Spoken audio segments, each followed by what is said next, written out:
बृजभूषण जी और पंडित जी गीता ज्ञान के सेशन के लिए सबसे ज्यादा जिस जगह पर गए हैं वो हैं अलग अलग हॉस्पिटल्स।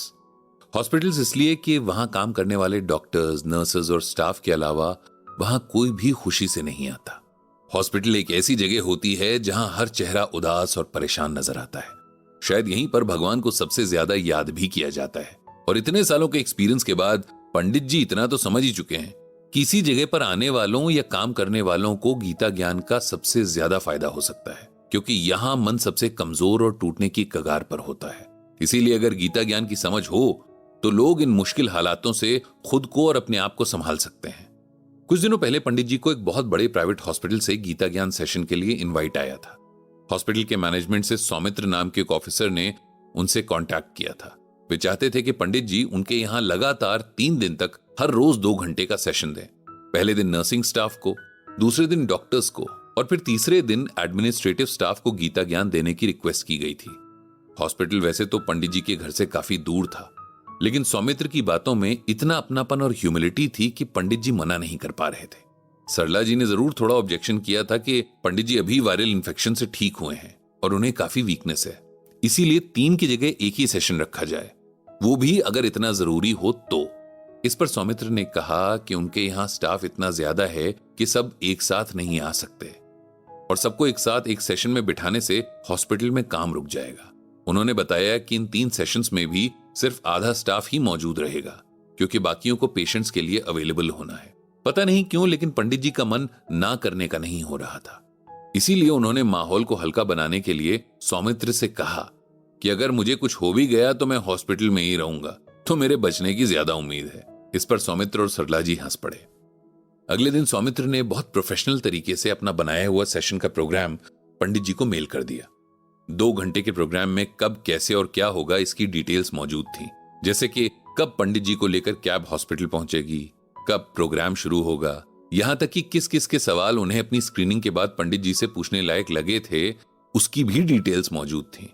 पंडित जी को सिर्फ अपनी बात कहनी थी। बाकी सवाल जवाब राउंड के लिए हॉस्पिटल स्टाफ में से कोई एक उनकी हेल्प करने वाला था, जो ऑडियंस में से उनका नाम पुकारता, जिनके क्वेश्चन सिलेक्ट हुए थे, और फिर वे पंडित जी से सवाल पूछ सकते थे। ये सब पढ़कर पंडित जी थोड़े अनकंफर्टेबल से हो गए थे। इस तरह का सेशन उन्हें बहुत आर्टिफिशियल सा लग रहा था। पहली बात तो वो कभी भी कहीं कुछ पढ़कर या रटकर नहीं जाते थे। दूसरा, उन्हें लगता था कि हर किसी का सवाल इंपॉर्टेंट होता है।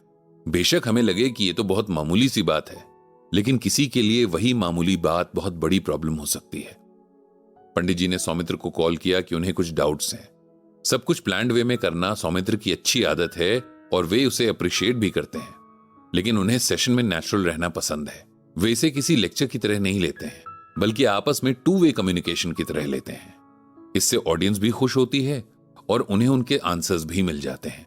सौमित्र ने उनकी इस बात को रिस्पेक्ट करते हुए कहा कि वो जैसा चाहें अपने तरीके से अपना सेशन कर सकते हैं। पंडित जी और सरला जी को लेने बिल्कुल सही टाइम पर हॉस्पिटल की तरफ से कैब आ गई थी। वे दोनों ये देखकर हैरान थे कि सौमित्र उन्हें खुद लेने आए थे। हॉस्पिटल पहुंचकर भी मैनेजमेंट के टॉप लोगों और स्टाफ ने उनका बहुत अच्छा वेलकम किया। फिर जरा भी टाइम वेस्ट ना करते हुए सौमित्र पंडित जी और सरला जी को लेकर ऑडिटोरियम की तरफ बढ़ गया। पूरा ऑडिटोरियम भरा पड़ा था। पता चला कि हॉस्पिटल की जो 2 ब्रांचेस इस शहर में हैं, दोनों का नर्सिंग स्टाफ वहां जमा था। सौमित्र ने पंडित जी और सरला जी का इंट्रोडक्शन दिया, जिसके बाद सरला जी तो नीचे गेस्ट के लिए रखी हुई सीट पर बैठ गई और पंडित जी ने हॉस्पिटल मैनेजमेंट के साथ वहां मौजूद सभी नर्सिंग स्टाफ को धन्यवाद देते हुए सेशन शुरू किया। उन्होंने कहा कि डॉक्टर्स को भगवान का रूप कहा जाता है, क्योंकि वे सबकी जान बचाते हैं या बचाने की पूरी कोशिश करते हैं। और इस तरह देखा जाए तो आप सब भगवान के हेल्पिंग हैंड्स हैं, क्योंकि आप मरीजों की जान बचाने में डॉक्टर्स के साथ अपनी जान लगा देते हैं। आप सब डॉक्टर्स के आंख, नाक और कान का भी काम करते हैं, क्योंकि जो पेशेंट्स एडमिटेड होते हैं उनकी पल पल की खबर आप ही तो डॉक्टर्स तक पहुंचाते हैं। आपका रोल बहुत इंपॉर्टेंट है और हम सब आपके शुक्रगुजार हैं। इसके बाद पंडित जी ने उन सबसे रिक्वेस्ट की कि वे गीता ज्ञान में अपने जिस सवाल का जवाब ढूंढना चाहें उन्हें पूछ सकते हैं। ये सुनते ही एक साथ बहुत सारे हाथ खड़े हो गए। अब पंडित जी ने कहा कि मैं जानता हूं कि आप सबके सवाल बहुत जरूरी हैं, इसीलिए हम कोशिश करेंगे कि आज जितना हो सके उतने सवाल लें, और बाकी जो रहा उन्हें मैं अपना ईमेल आईडी दे दूंगा। आप मुझे मेल कर सकते हैं और मैं पूरी कोशिश करूंगा कि आपको श्रीमद् भगवद गीता से जवाब ढूंढकर दे सकूं। ये सुनकर सबको तसल्ली सी हो गई थी। अब पंडित जी ने एक उठे हुए हाथ की तरफ इशारा किया। जिसने हाथ उठाया था वो बहुत यंग स्टाफ नर्स थी जिसका नाम भावना था।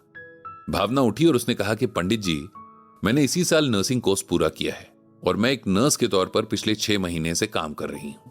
हमारी ड्यूटीज अलग अलग जगह लगी रहती हैं और हमारी पूरी कोशिश होती है कि हम अपने पूरे नॉलेज और कैपेसिटी से पेशेंट्स की देखभाल कर सकें। हम सबके साथ प्यार और रिस्पेक्ट से पेश आने की पूरी कोशिश करते हैं, लेकिन कई बार कुछ ऐसे पेशेंट्स भी होते हैं जो बहुत रूड होते हैं, हमारे साथ डिसरिस्पेक्ट से पेश आते हैं और हमारे बहुत अच्छे से उनके साथ पेश आने पर भी हमारी कंप्लेंट कर देते हैं। ऐसे पेशेंट्स की वजह से मन बहुत खराब होता है और कई बार लगता है कि मैंने अपने लिए गलत प्रोफेशन चुन लिया है। पंडित जी, मुझे बताइए कि मुझे ऐसे में क्या करना चाहिए। भावना की बात से बहुत सारे लोग अग्री करते थे क्योंकि उन सबको रोज इस तरह के एक्सपीरियंसेस से गुजरना पड़ता था। पंडित जी ने भावना को बैठने को कहा और उन्हें उनके सवाल का जवाब देना शुरू किया। भावना, आप और आपके जैसे हर नर्सिंग स्टाफ को रोज ऐसे एक्सपीरियंसेस से गुजरना पड़ता है जो आपको परेशान कर सकते हैं।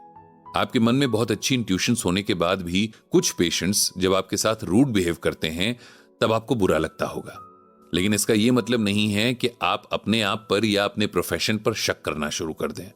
आप बहुत अच्छा काम कर रही हैं। आपको थोड़ा सा खुद को भी बार बार यही बात याद दिलानी होगी कि जो आप कर रही हैं वो इंसानियत के लिए सबसे बड़ा काम है। किसी की सेवा करना, किसी का दर्द कम करना। मैं जानता हूं कि आपके ऊपर बहुत प्रेशर होता है, लेकिन फिर भी आपको एक बात हमेशा खुद को समझानी होगी कि जो पेशेंट्स आपके साथ बुरा बिहेव कर रहे हैं वे बहुत बीमार हैं। तकलीफ ने उनका मन खोखला कर दिया है और जो मन कमजोर होता है वही सबसे ज्यादा शोर मचाता है। अगर आप ये सोचकर उनका ट्रीटमेंट करेंगे कि ये तन और मन दोनों से बीमार हैं और इस वक्त इन्हें आपकी सबसे ज्यादा जरूरत है, तब आपको इनके बिहेवियर से फर्क नहीं पड़ेगा। जैसे एक मां अपने बीमार बच्चे के चिड़चिड़ेपन का बुरा नहीं मानती, उसके चिल्लाने या हाथ पैर पटकने पर भी उसकी सेवा करना या उसे खाना और दवाई देना बंद नहीं करती, उसी तरह आपको भी सोचना होगा। तब आपकी परेशानी जरूर कम होगी।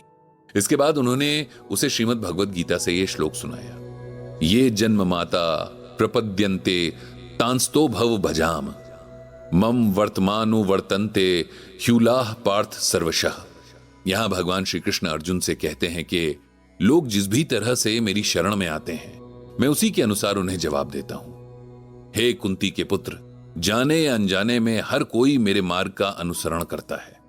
इसे सिंपल वर्ड्स में ऐसे समझिए कि यहां जो जैसा करे, अगर वो जानबूझकर करे तो उसके कर्मों के खाते में वो दर्ज होता है और उसे उसका फल जरूर मिलता है। हर कोई अपनी आत्मा की प्रेरणा पाकर अपने कर्म करता है, इसीलिए हमें बस अपने कर्मों का ध्यान रखना है, दूसरों के हिसाब से या सिचुएशन के हिसाब से नहीं, अपनी अंतरात्मा के हिसाब से भगवान की ओर जाने वाले रास्ते पर चलना है। अगर हम सच्चे दिल से मानते हैं कि बीमार को ठीक करना, उसकी सेवा करना हमारा फर्ज है, तब वो जो कुछ भी करे हमें उससे फर्क नहीं पड़ना चाहिए। हमें हमारा नेचर नहीं बदलना है। इस जवाब से भावना को बहुत